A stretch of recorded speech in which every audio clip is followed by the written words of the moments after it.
While having a meeting on this day, in the opulent Élysée Palace of Paris, President Emmanuel Macron sat at the head of a polished glass table. The room was filled with tension as his top aides sat around him. The morning light barely touched the thick curtains, but the weight of the moment hung heavy. One of his advisors, a seasoned diplomat named Antoine Devol, cleared his throat and spoke. "Sir, the situation in Burkina Faso is slipping through our fingers.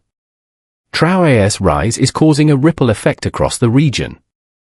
Our presence is being challenged, and with each passing day, it seems as though Burkina Faso is rejecting our influence." Macron's eyes narrowed.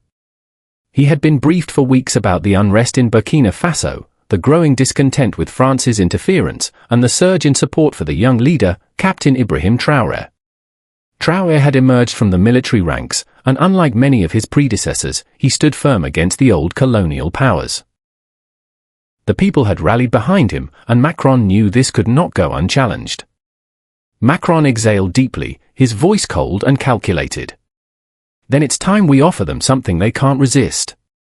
Not bullets. Not threats. But gold. Let's bring them what they can see, touch, and feel." The French president had a plan.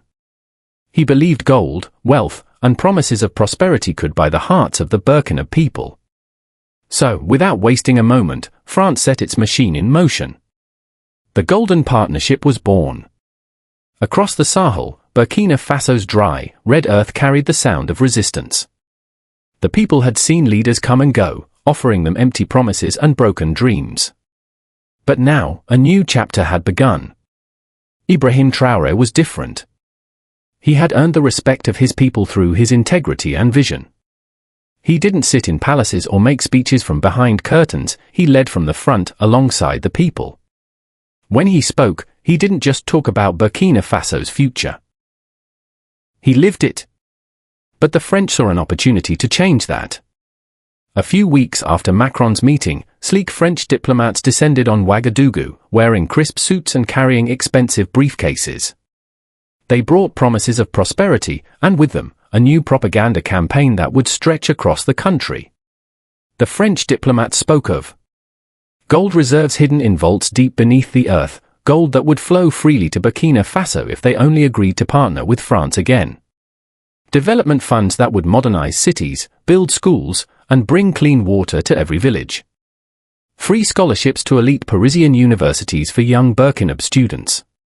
And perhaps most tempting of all, French technology, solar energy farms, and the promise of a bright future built on partnership and collaboration. A massive billboard went up in Ouagadougou, showing a smiling Macron surrounded by images of smiling Burkinabé children, their hands filled with golden coins.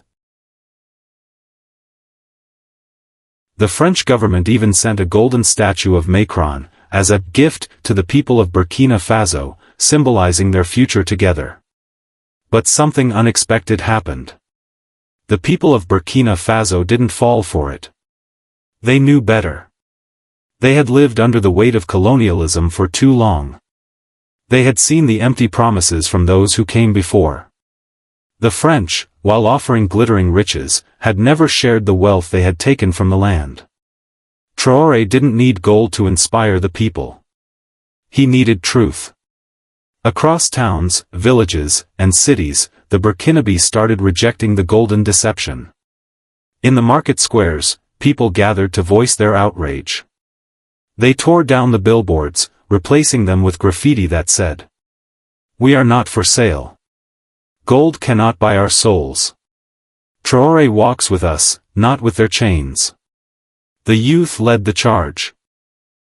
Social media platforms exploded with hashtags like #WeAreBurkina, and soon, Traoré's supporters were gathering in larger numbers than ever before. His message of sovereignty and dignity resonated like wildfire, especially among those who had long felt the sting of exploitation. In small village squares, elders gathered and spoke of Thomas Sankara, the revolutionary leader who once led Burkina Faso with the same unyielding spirit. Sankara had rejected foreign aid, just as Traoré had done. Sankara had inspired the nation to stand firm against imperialism, and now, in the face of a new challenge, Traoré was walking in his footsteps. Then came the golden statue, a 20-foot-tall monument of Macron, smiling and outstretched, arms open as if offering the people something that could never be theirs. The French claimed it was a symbol of unity. But the Burkinabé people saw it for what it was, another attempt to recolonize them. One evening, a massive crowd gathered in Ouagadougou's central square.